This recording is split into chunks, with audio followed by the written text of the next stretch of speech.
Hey, catch my podcast on Spotify and on iTunes using the links in the description. Many of us have been to sleepovers. Staying with friends or family overnight is meant to be a fun experience. But as you'll see with these allegedly true sleepover horror stories, sometimes it can be the most disturbing experience of your life. Enjoy these creepy tales and be sure to send us your scary stories at darkstories.org. I'd love to hear some lost in the woods stories. Now, let's begin. Trouble sleeping. From Barnel. Every single night, for my entire life, I've had sleep problems. Where a normal person could hit the pillow and be asleep in a few minutes, it's always taken me several painful hours. Unless I go to bed early, I end up only getting a few hours of sleep every night if I'm lucky. Over the years, it's taken a toll on my mental health and physical health. I have hardly any energy throughout the day. I struggle to communicate properly, and just keeping a job is a struggle. I always tell myself it's my fault, that I need to try harder. Whenever one of my relationships break down, or when I lose another job, I blame myself. It just doesn't feel right to blame some sleeping disorder. Maybe if I had tried harder, none of it would have happened, I tell myself. Well, onto my experience. This happened when I was 7 years old. It was an experience that probably worsened my condition. My family had recently moved to a new town, which meant a new school for me once again. At that time, I had moved every year since I had turned 4. I guess I was used to it. Watching my mother and father load and unload boxes are some of my earliest memories. I thought it was normal. Meeting new kids at school and getting along with them only to be lifted away to a new place, never seeing them again. So at the age of 7, at this new school, I met a new friend. Let's call him Andy. Andy was in my class, and Andy loved video games, much like myself at the time. I was basically fused to my Game Boy, which helped me through a lot of moves and road trips. Andy and I liked the same games, had the same systems, and even read the same books. As the weeks passed in school, I got closer to Andy. It got to the point where, when Andy was gone for the day, it just didn't feel the same. It didn't feel right. Andy soon became my best friend, my earliest and closest friend I can remember. Before long, he began asking me if I could sleep over. I'd never been to a sleepover before, but I was no stranger to them, having heard kids in my class talk about it from time to time. You know how kids are. Coming back to school after a weekend of a sleepover, bragging about staying up all night, laughing about inside jokes they had created together that no one else understood. Seeing those kids come back to school so happy, it made me excited that someone finally invited me to sleep over. There was no way I'd say no. But I would need my parents' permission, of course. The first time Andy asked me to sleep over, it was a Friday. I came home excited, ecstatic.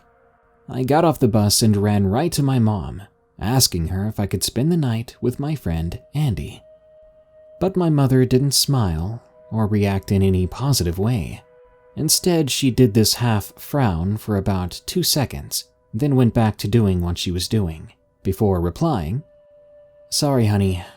We would need to know him and his parents a little bit better, okay?" I was heartbroken, but I was not deterred. I pulled that all too well-known trick that kids do. Ask one parent, and if that fails, secretly ask the other. My dad got home a few hours later. The sun had already gone down, and he looked admittedly quite tired.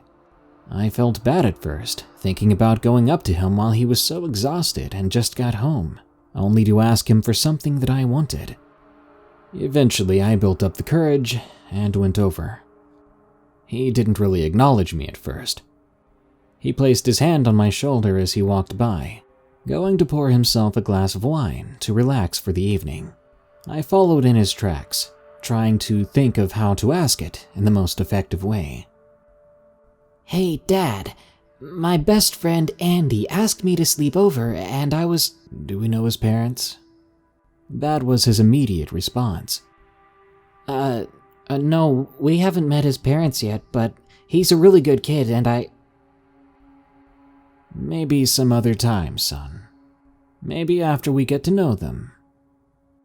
Man, I tell ya, after asking both of my parents for this and being so excited about it, after being told no by both of them, I cried that night. But I soon got my hopes up again. They both said the same thing, basically. I couldn't go stay with Andy because we didn't know his parents very well. All we had to do was get them to know each other. I ended up calling Andy and letting him know what my parents said. We got a plan together to get our parents to meet up somewhere. Little did I know at the time this would take months. My parents were stubborn. I would let them know that Andy's parents invited them to a dinner for all of us, and they would even pay for it. But time and time again, my parents said no. They didn't have the time or they didn't feel like it. I thought it was never going to happen. Not until Andy's birthday came around. I think me coming home with an invitation to his birthday party finally convinced them to come meet Andy and his parents. That coming Saturday, we went to his birthday party. That was also the first time that Andy said something weird. We arrived at a Chuck E. Cheese. Pizza was already ready, along with ice cream and other unhealthy things. The day before, my parents asked me what sort of gift to get for Andy. I told him not to worry about it. I'd hand-wrapped a copy of Pokemon Yellow for him. It was actually my copy. It still had my save data on it. It was the only game of mine he never owned, and he was jealous of the Pokemon I had on it. So I thought it'd make the perfect gift. That day was so much fun. At one point that day, we decided to pull our tickets together. I can't really remember what we tried to win that day. I think it was some sort of giant stuffed animal or scooter or something, but I can't be sure. Probably because we didn't have nearly enough tickets to win. The whole time I kept a close eye on my mom and dad. As often as I could, I would try to nudge them into talking to Andy's mom and dad. Soon they were having a long conversation together, and when I overheard Andy's parents themselves ask if I could come over to stay the night with Andy, my mouth went wide open. There's no way they could say no now. And I was right. When the party wound down to a close a couple of hours later, I hugged my parents goodbye, and we were on our way to Andy's place. It was on the car ride there that Andy said something strange. I remembered asking him if I wanted to stay up all night, and he said no, almost right away, nearly interrupting me. He explained, almost nonchalantly, that I wouldn't like staying up late, that it's best we do not stay up a second after midnight. When I asked why, it was the first time I'd seen him even slightly upset with me. I quickly replied with a never mind. I also took a moment to get to know his parents better. They were Christians, went to church every Wednesday and twice on Sundays. And they were farmers and owned lots of land, which probably explains why it took us an hour just to get to their house.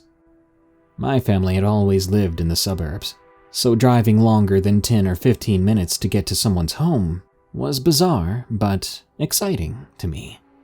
Passing by a couple of miles of trees was interesting. I had never been the type of kid to play in the woods, but I was soon to get my chance. As soon as we pulled up in their driveway and parked, Andy basically dragged me out of the vehicle. He wanted to give me a tour of the place. He showed me the tire swing, where some wasps had built a nest inside the tire, and he got his first wasp sting. I winced at the thought of an insect biting or stinging me. He showed me the log forts he was building out in the woods, which consisted of little more than fallen branches leaning on trees, piled with leaves. But you know what? I thought it was the coolest thing in the world. After a quick 10-minute tour of the outside, we went in, and he kept asking me if I wanted to camp outside tonight. Camping was another thing I'd never done before. I said yes, and we both begged his mom and dad if we could stay outside and camp in the yard. They said yes, under the conditions that we keep some bug repellent, and we keep the tent out of the woods. We then dragged all the camping equipment we could outside, and set it up a little too fast. Admittedly, I don't think either of us really knew how to set up a tent.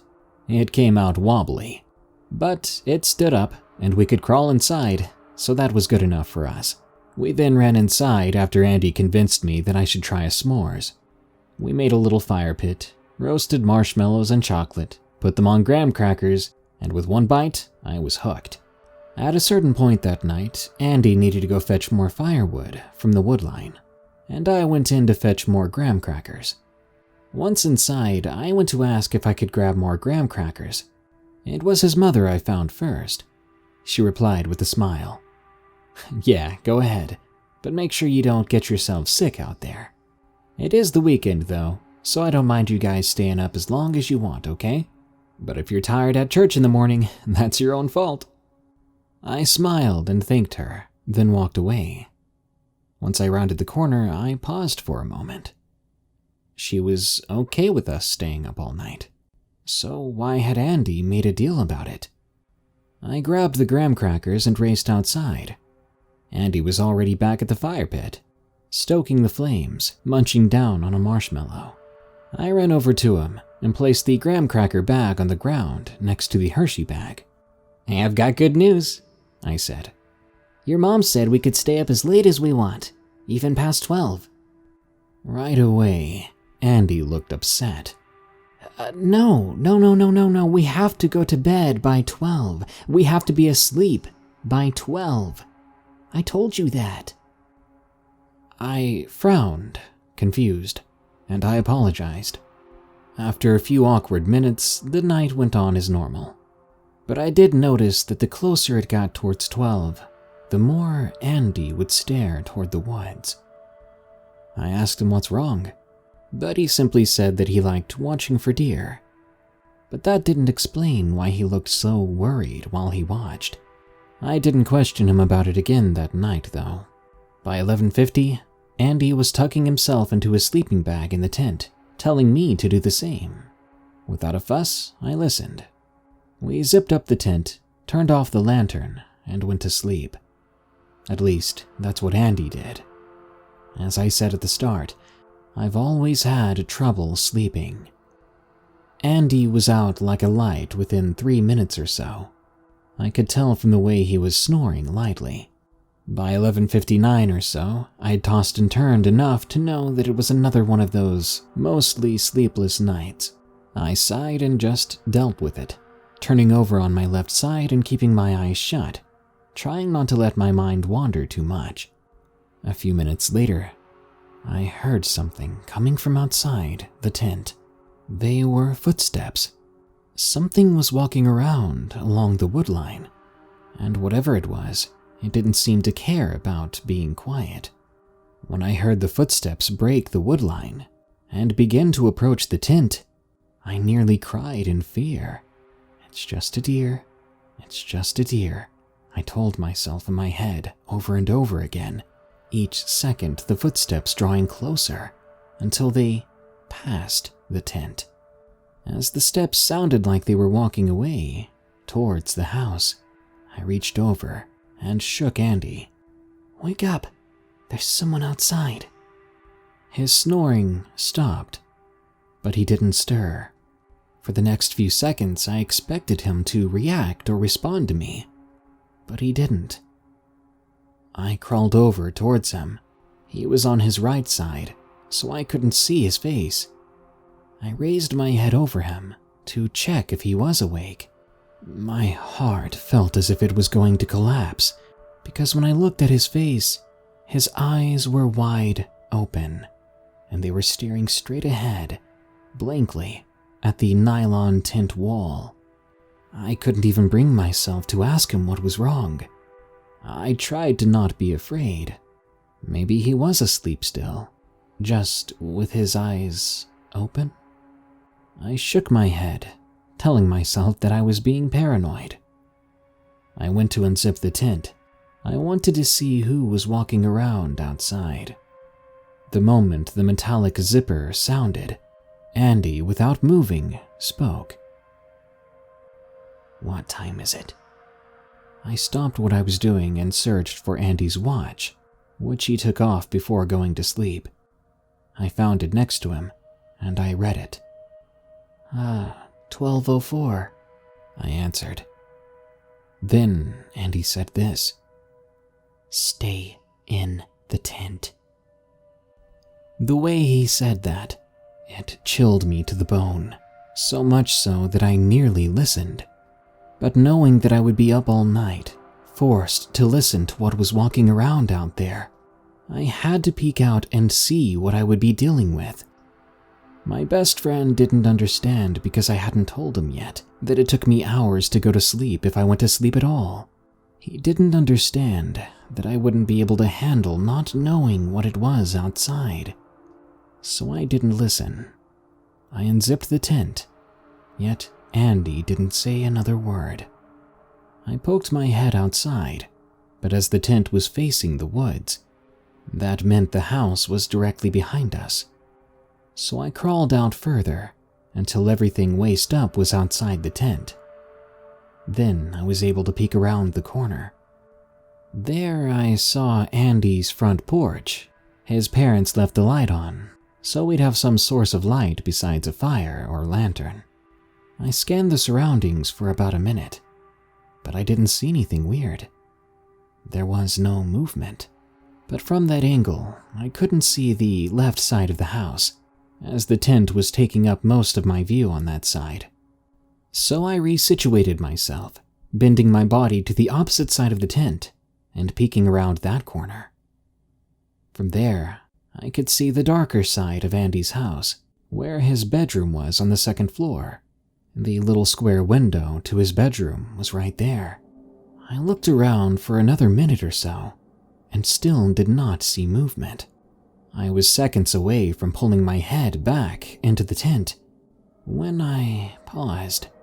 There was something there that didn't really make sense. A silver or gray-looking pole right in front of Andy's window, not even an inch away from the house. He had shown me his room earlier in the evening. I remember looking out that window, and I do not remember a pole being right in front of it. Besides, why would they build a pole so close to the house, let alone blocking the view of the window like that? I observed that weird structure, looking up, then down, until I realized what I was looking at was not a pole at all. A pole does not have 2 legs, 2 arms, and a head. Its limbs were like rods coming out of it, so perfectly thin and proportioned, as if each inch of it was industrially made. One of the rods, perhaps an arm, was next to the one that appeared to be its head. I then realized the reason I hadn't seen it move was because it seemed to be staring into Andy's window. This tall, unnaturally shaped and unnaturally thin creature was looking into the glass, and I was standing there outside with it, now too afraid to breathe or move. This thing was so perfectly still that I was still able to try to convince myself that it was some natural or man-made object, and that the dark of the night was making it look like something it wasn't. But the horror of the situation was certain when a coyote call came echoing from the woods behind me, or rather in front of the tent, and that pole or rod-like creature twisted around and faced the woods. I yanked my head away from the corner of the tent, out of its sight, as quickly as I could, dreading the fact that my small movements had made the tent material ruffle up a bit. I prayed that it hadn't heard me. This 2-story tall, thin thing. My inner voice spoke in my head, repeating incomplete sentences, making excuses for my fear. Just a nightmare. Just a dream. Not awake. Not real. But I knew better than that. Andy continued to pretend to be asleep as the footsteps began to approach the tent again. My heart pounded more and more. 7 years old, and it felt as if I was going to die from a heart attack. I lay back in my sleeping bag, silently. I closed my eyes, and I hoped beyond hope that that thing didn't come for us. I was on my back, eyes completely shut. The footsteps stopped right beside the tent. I'd been so scared to make a noise that I didn't even zip up the front of the tent.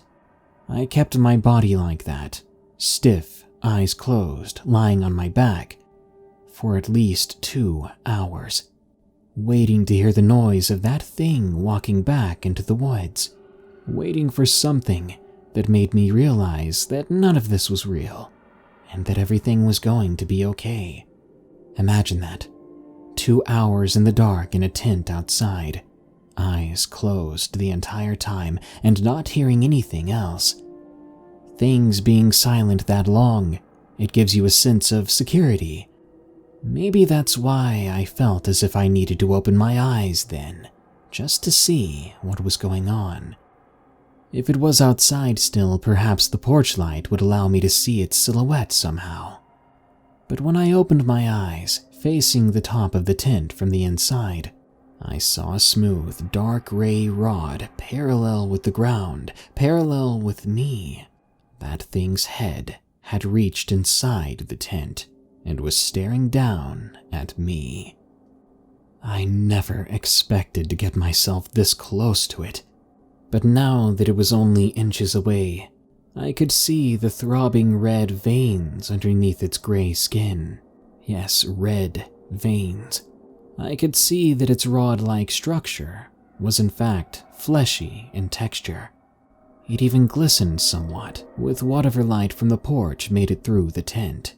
I tried to search for an eye, but the closest thing to a face I found was a very thin and nearly unnoticeable slit right in the middle of the upper part of the rod. It seemed to vibrate a bit as well. I could not close my eyes anymore. I could not breathe even.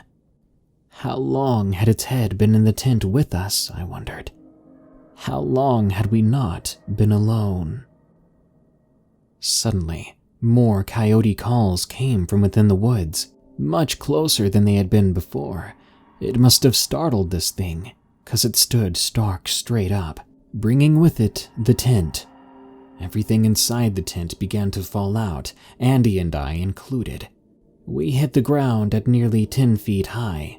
I wanted to scream when I landed on the tips of my fingers on one of my arms, but I held it back. I'd watched Andy fall with me, and it was the most insane thing. When he hit the ground, he didn't react, didn't stiffen up at all. He stayed loose and limp, playing dead or just asleep, desperate not to let that thing know he was there.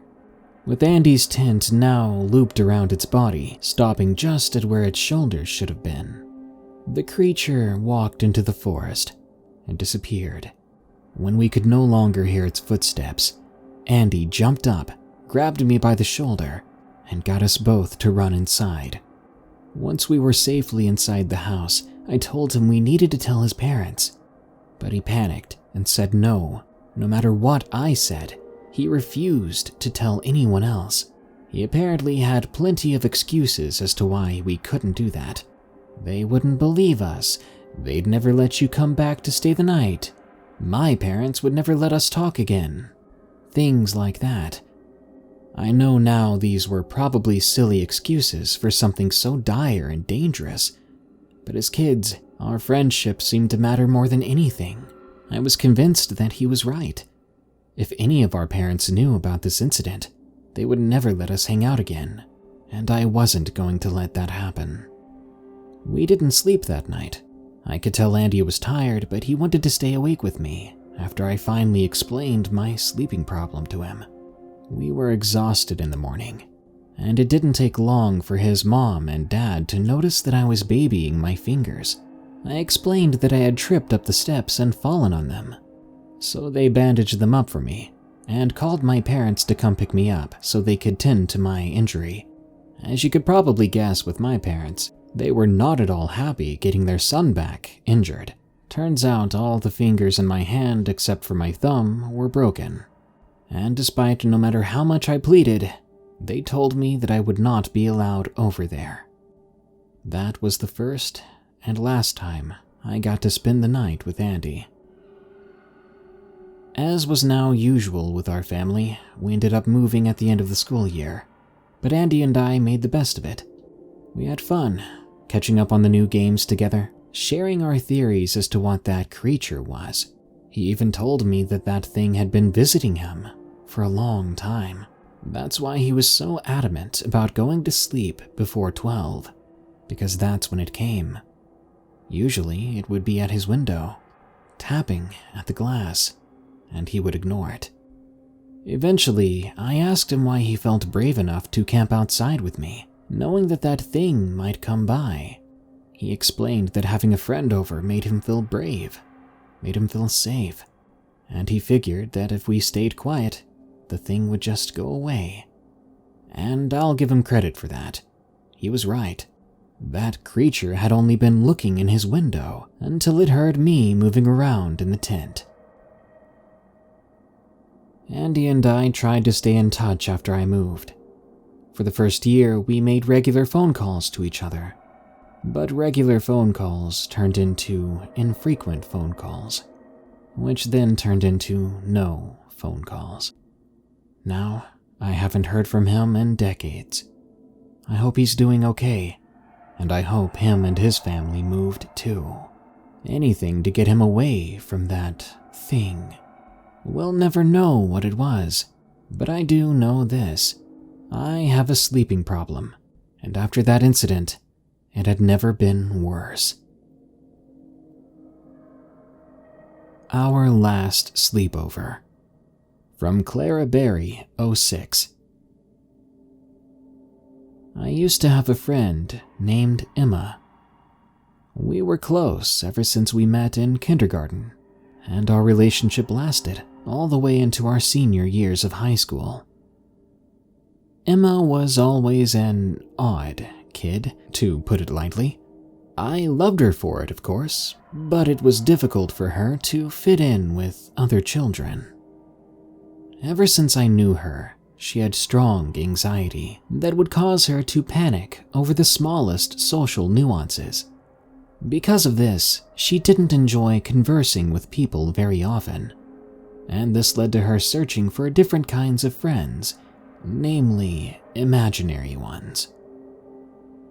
The oldest memory I have of her imaginary friend, who she called Tolly, presumably because she described him as a tall, thin man, goes back to first grade. We were playing together, or maybe we were coloring, and she continuously looked behind her out the window. "What you looking at?" I asked as innocently as a kid ever could. "Tolly," she said, smiling. "He's my friend." After saying this, she turned around and waved at someone out the window, apparently beyond my view, because I remember looking myself and seeing no one. Ordinarily, most kids would abandon their imaginary friends pretty early on in development, or at least they'd recycle them into a new character more suited to their interests. Emma, however, stayed consistent. All throughout early grade school, she would talk about Tolly. At recess, she would go to the fence of the schoolyard and have conversations with Tolly, something she would get bullied for. She'd always tell me stories about him, like when they walked home after school. He pulled her up onto his shoulders so she could pick a pear from a tree. She even tried to show me Tolly a few times and pointed him out to me, but I could never see what she saw. It must have been 5th grade when we first had a confrontation about it.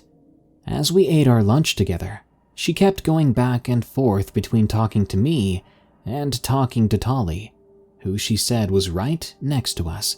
This made me upset, and I told her she wasn't a baby anymore, and she had to stop talking to her imaginary friend. Without flinching, she told me sternly that he was not imaginary. And then she just kept eating. She rarely talked about Tolly's appearance, but from the pieces I stitched together, he was an incredibly tall and thin man. She said he dressed fancy. On one occasion, she said his face did not look like ours, before trying to draw it on a piece of paper. What she drew looked nothing like a human face, but instead that of a stick man. All that was present were 2 thin lines for eyes and a large outline of a half circle for a smile. Tolly stayed the same, more or less, for the next while. That was until 10th grade.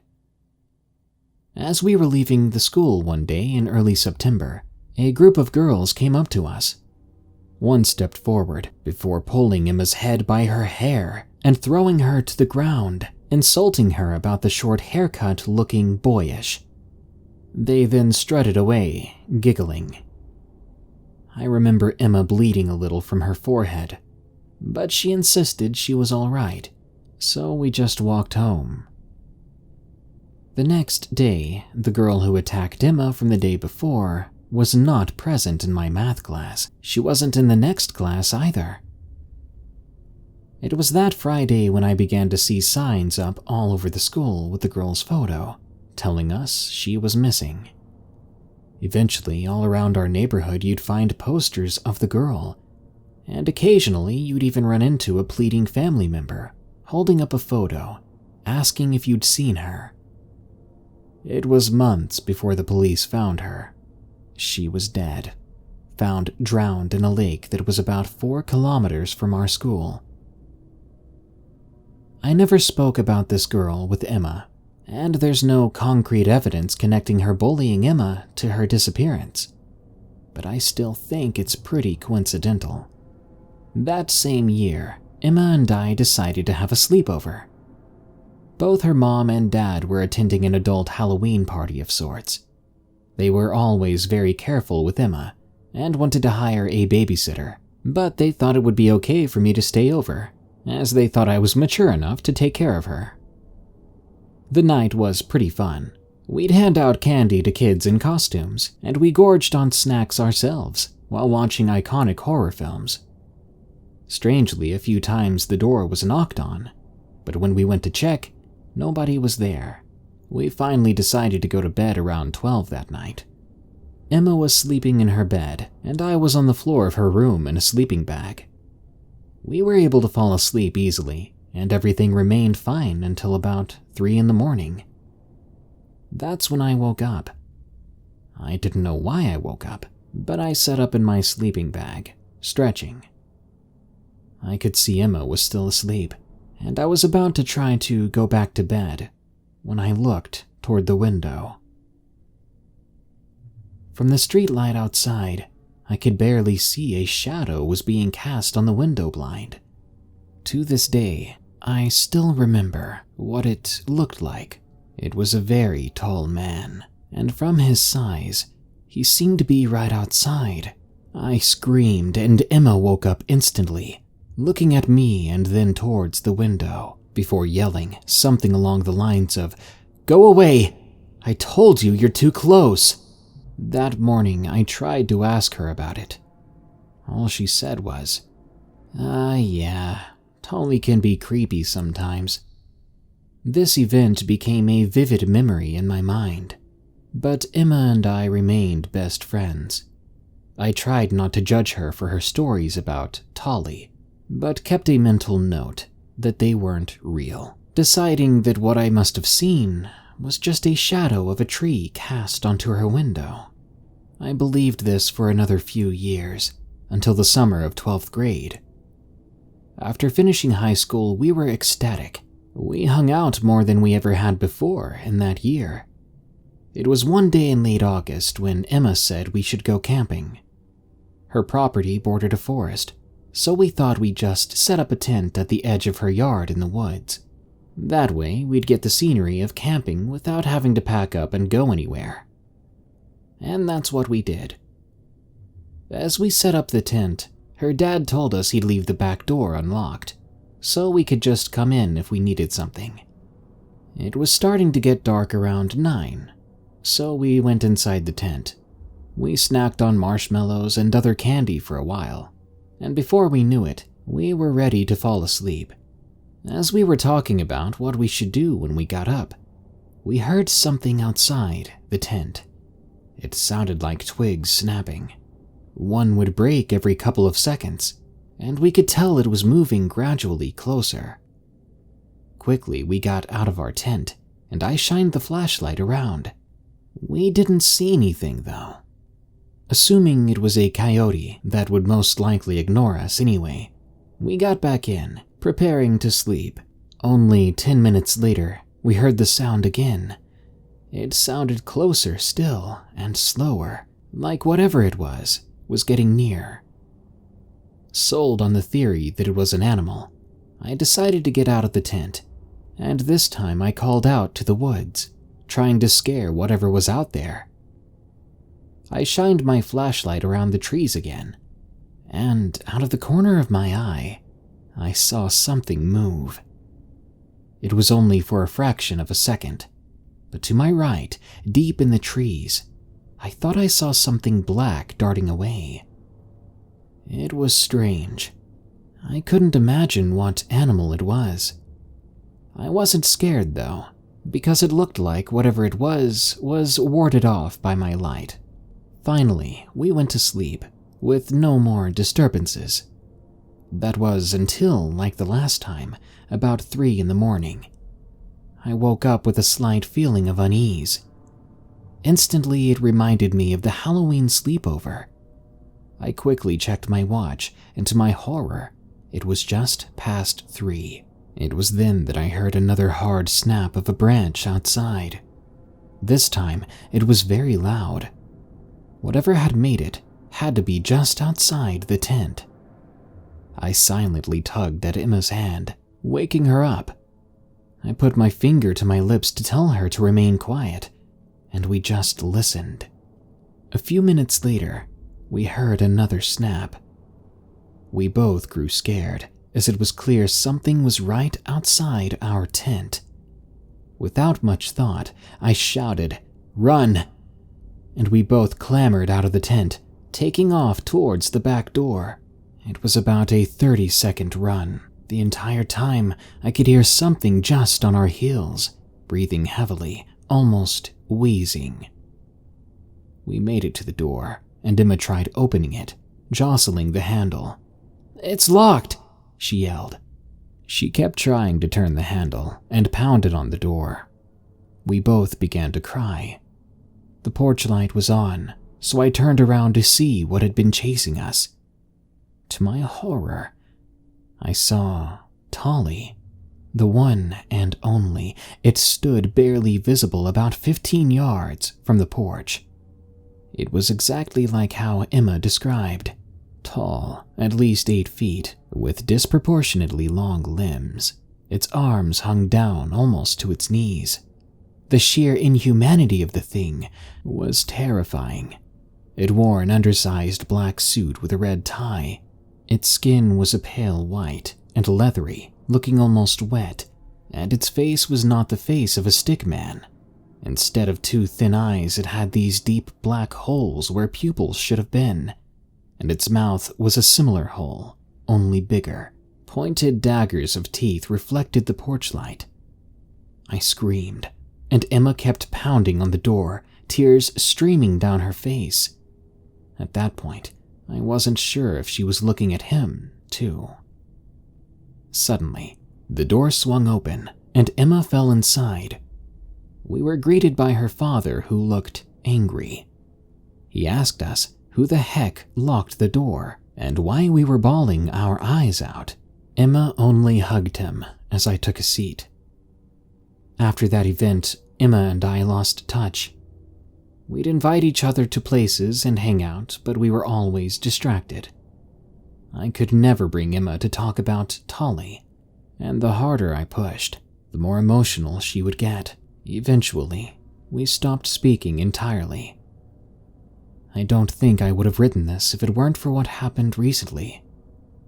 Fast forward a few years, I'm studying abroad when I get a call from an unknown number with the area code of the city I grew up in. I answered, and an older woman spoke. Hello, is this Clara? That's me. Who is this? I don't know if you remember me. It's Emma's mom. Confused, I replied. Oh, hi. What can I do for you? Well, I know you two haven't spoken in a while. I'm just wondering if you've heard from her. Or maybe she's staying with you. We haven't seen her in a few days, and she won't answer her phone. My heart sank. My mind went through flashbacks of Tolly in the woods. I tried my best to muster a reply.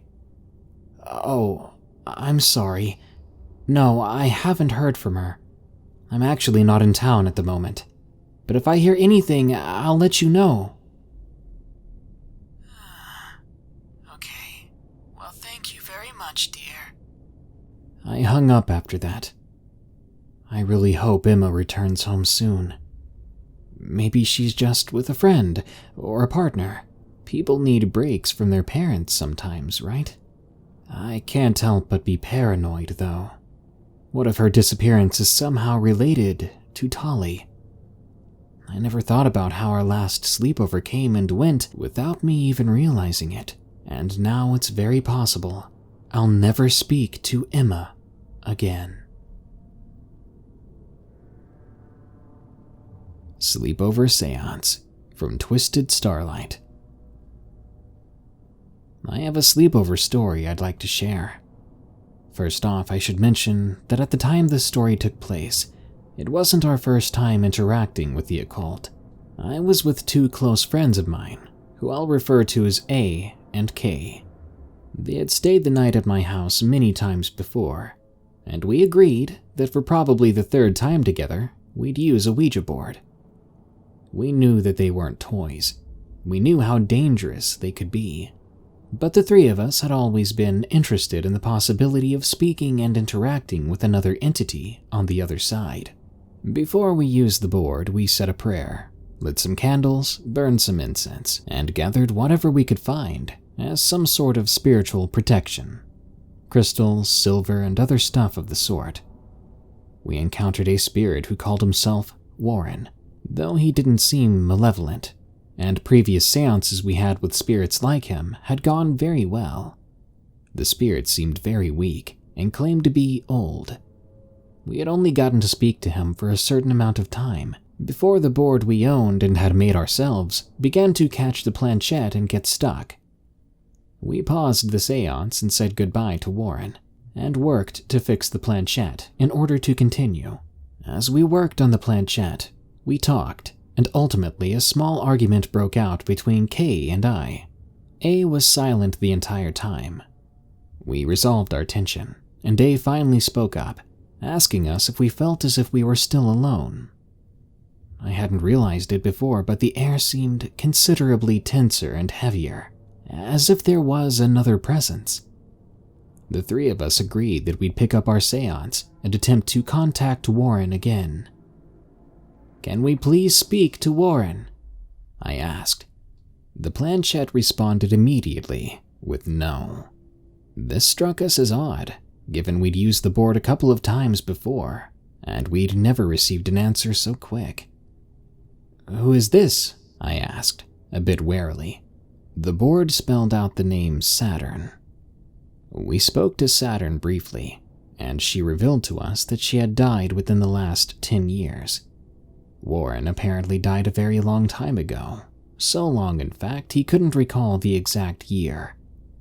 Saturn also told us that she was a cancer patient who had died following chemotherapy. The three of us soon ran out of questions, and we became unsure of what we should ask her.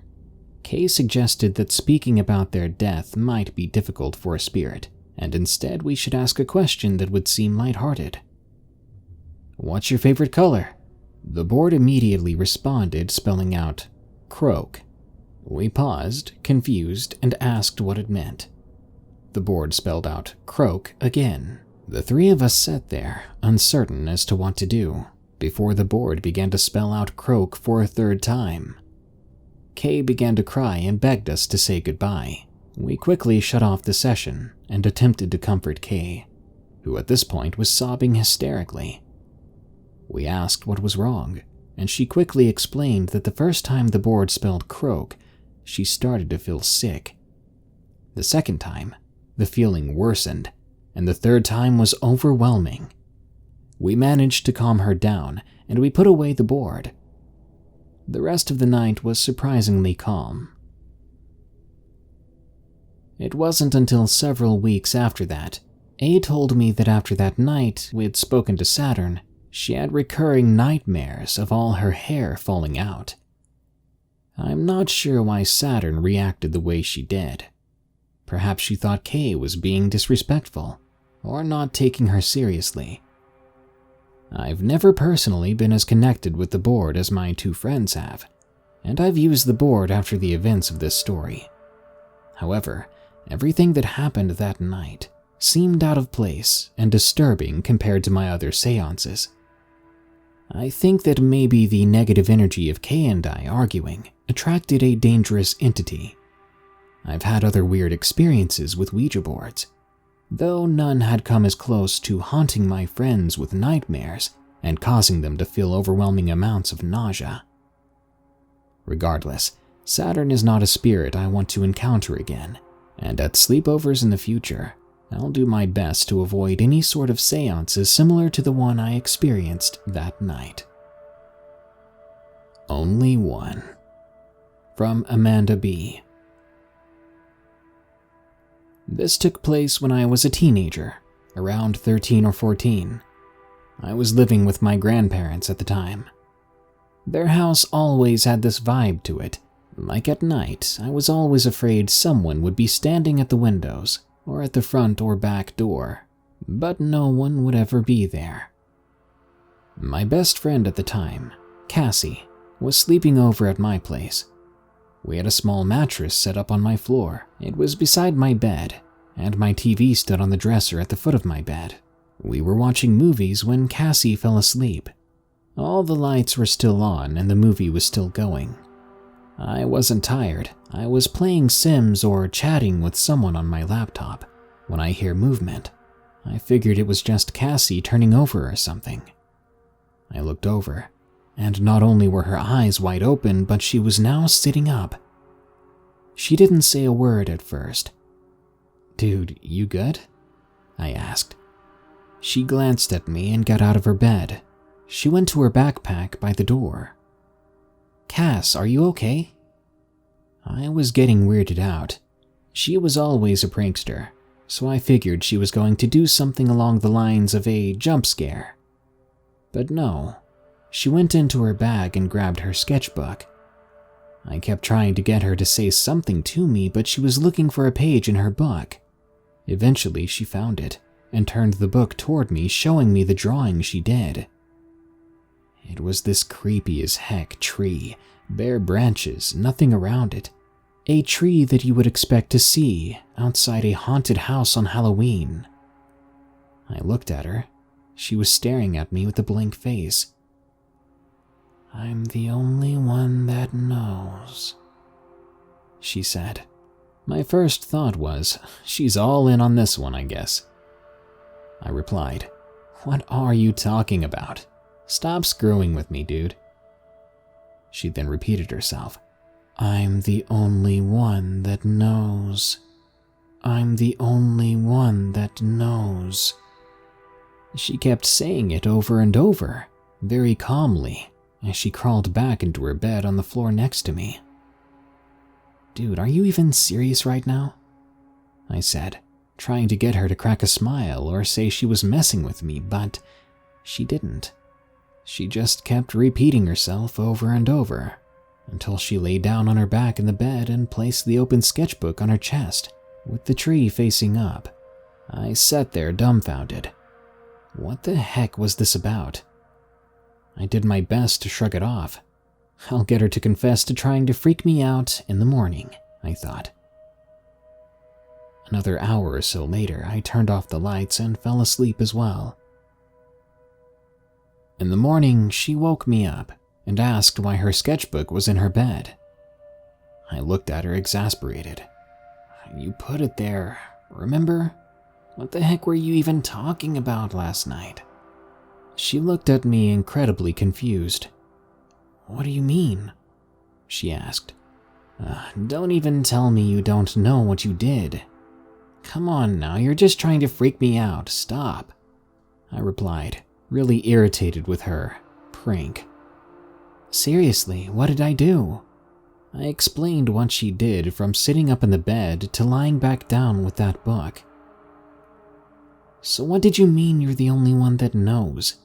Knows what? She looked pretty freaked out herself at this point.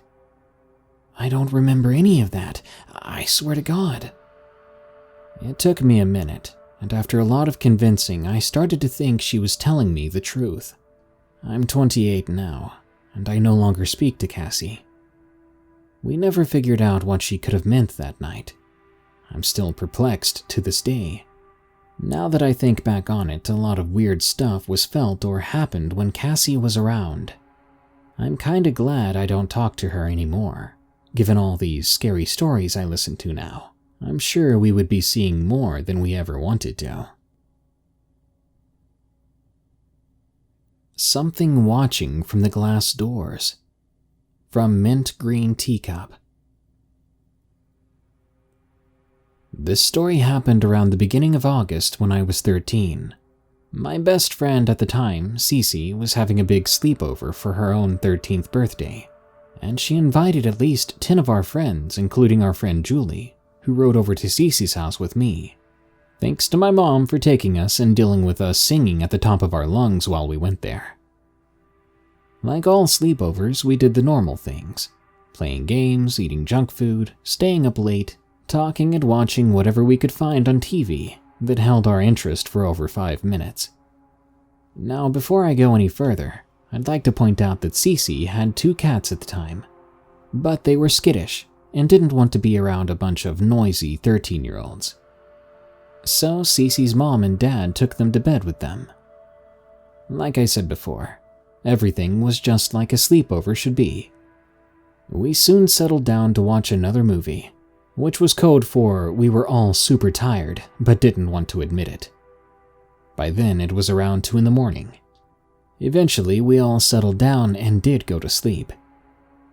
I fell asleep on one of the sofas that was clear to see from the glass doors that led outside to the backyard, and Jolie fell asleep on the floor next to me. I don't know how long it was until Jolie woke me up, but it was still dark outside when she did, and when I asked her what was wrong, her exact words were, "Something is looking at us." I'm going to admit it annoyed me since she had woken me up from sleep, so I buried my face back into the sofa pillow that I was using. From there I replied, "It's just one of the cats." Then she said something that freaked me out. Jolie told me it was standing outside looking at us. And that's when my sleepy mind remembered that the cats were with Cece's parents, which made me finally turn to look down at Julie, who was looking straight at the glass doors. I followed her gaze and let my eyes stop on what she had been looking at. There, crouching on the other side of the glass doors, was a figure watching us with bright yellow eyes. I couldn't make out what the rest of it looked like back then, and I don't know what it looked like now, but I can remember the eyes. For a few moments, Julie and I just stared at the thing, and it just stared back at us. Something moving its head a little, but it didn't really do much. Finally, after a few long minutes, I pressed my face back into the pillow and tried to ignore whatever it was, and I told Julie to do the same. I told her to just go to sleep, and it would go away. So that's exactly what the both of us did. We tried to go to sleep. The next morning when both of us woke up, we didn't talk about what happened the night before, and we didn't tell anyone either. We just ate our breakfast alongside the others before going to hang out with our friends before our parents came to pick us up. I wish I knew what had been looking at us. Scary Sleepover from Nina. I'm an 18-year-old girl living in Belgium. I encountered some creepy things over the years, but this was my first creepy encounter. It happened when I was 12 or 13. I always go to my niece for sleepovers. It was summer and very hot, so we decided to sleep in a tent in her backyard. My niece has one creepy neighbor. He's in his 40s and lives with his mother. He has a weird illness that makes him mentally a child. Every time my niece and I play in the backyard, he watches us from his window. Sometimes he comes outside and stands at the fence that divides our backyard from his. He just stands there and watches us. Whenever he does this, my niece and I would just go inside and watch TV or something. My niece has a very big backyard, and at the end of it is a small gate. All the houses have that, and there's a small muddy road. If you walk that little road, you walk past every backyard of the neighbors. On the other side of the little road is a giant cornfield, so the only use for the road is walking from backyard to backyard. I would say the road is 3 kilometers long. One day when I was over for a sleepover, my niece and I wanted to play in the cornfield, so we walked to her backyard through the little gate into the cornfield. After a few hours of playing, we headed back inside for dinner. My niece told me to close the gate behind me, but it was pretty dark, and my niece was already inside the house. A noise scared me and I rushed inside the house, leaving the gate open. I didn't tell anyone though, because I didn't want to get in trouble. After dinner, my niece and I went inside our tent. After a while, it began to rain a little, but it didn't really bother us. After taking some pictures and going on Omegle, we decided to just talk for a bit. Then, out of nowhere, we heard footsteps outside the tent. We thought it was my uncle trying to scare us, so my niece texted him saying he shouldn't scare us because if I would cry, my parents would get mad. It was a dumb excuse, but he texted okay. Me and my niece decided that we were going to sleep then. After a few minutes, I heard a sound, like someone went with their fingers over the tent surface, so I opened my eyes, but it was pitch black. I couldn't see a thing. When I looked towards my niece, she was awake and sitting up. That I could see. I whispered to her, "Do you hear that?" She shook her head. I asked her if it could be her father, but she whispered back, "I don't think so. Why would he do that?" Then the sound stopped, but we heard footsteps walking around the tent to the tent opening. My niece and I always locked our tent with a small, cheap 20-cent lock, just to make us feel safer. But then the tent began to shake. Someone was trying to open it. After a minute or so, the shaking stopped. I was confused. I really thought it was my uncle trying to scare us, but my niece was convinced it was not him. The next few hours, nothing happened, not a sound. I had to go to the bathroom and I shook my niece awake and told her I needed to go. She went to the tent opening to open it, and she went outside. I followed her. After I was done, we walked back to the tent, but I heard a branch break behind us. We flew half running, half jumping back inside the tent, yet a black mass entered the tent with us. As quickly as possible, we pulled out our flashlights. Then we began to laugh. It was my niece's cat. I quickly blamed the cat for the noises beside the tent and all that, but my niece looked a little worried. I asked why, and she said, "Nothing. You're right. It's just the cat." I slept for maybe an hour before my niece woke me up to say that she had to go to the toilet. I did a thumbs up and went back to sleep. I woke up again to the sound of the tent opening. I thought it was my niece coming back from the toilet. It was dark, so I couldn't see her. She closed the tent and I asked, "Kelly, what time is it?" But she didn't answer. Instead, I heard someone giggle. I felt my heart sink into my stomach. It wasn't my niece. I was terrified but couldn't move or scream. I was frozen. Then I heard the back door of the house open. That was my niece coming back from the restroom. When she approached the tent and tried to open it, the person in the tent with me held it closed with their hand. Then my niece yelled, "Nina, it's not funny. Open the tent." I started crying and yelling, "Kelly, help me!" Then I felt a hand cover my mouth and a voice say, "Don't scream. Don't scream. I just want to play, okay? Don't scream." I was crying, thinking I was going to die. Then I heard my uncle's voice yelling. My uncle ripped the tent open. I looked up and saw that the man who was holding me was my niece's creepy neighbor. He was horrifying. My uncle quickly wrestled the neighbor to the ground and started to hit him. I was crying into my niece's arms. She was crying too. The creepy neighbor was starting to cry too. My uncle was hitting him and yelling, "You perv! You're going to prison, you sick maniac!" At that moment, the mother of the creepy neighbor walked outside, yelling, "What the heck is going on?" My uncle quickly explained the situation, that he found him alone in the tent with me, holding me hostage. The creep yelled, "No, Mama, I just wanted to play with them. No, no, no." He got something out of his pocket, a set of cards. He yelled with tears running down his face, "I just wanted to play." My uncle yelled that he was going to call the cops, but the woman begged him not to. She told him that he's not dangerous and would never harm us. He just wanted to play with us. The creepy neighbor was bleeding from his head, and after a big and loud conversation between the mom of the creep and my uncle, he let the creep go. But if he ever goes in our backyard again, my uncle said he would call the cops.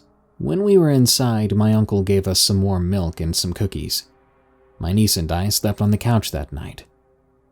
The next morning, we got a cake from the creepy neighbor. It had a card with him telling us how sorry he was. We threw the cake away. We never told my parents because we didn't want to get in trouble. My uncle thinks that the creepy man entered into the backyard through the gate, the one that I didn't lock. It was my fault, I thought. You'd think the story was over then, but a year ago when I was 17, I went to my niece's and slept inside a tent in the backyard again. Nothing happened all night, and it was very peaceful. But when we woke up the next day, we saw a big footprint of a shoe next to the tent. I guess it was that creepy neighbor again, but of course, we couldn't prove it. So to my niece's creepy neighbor, let's not meet again.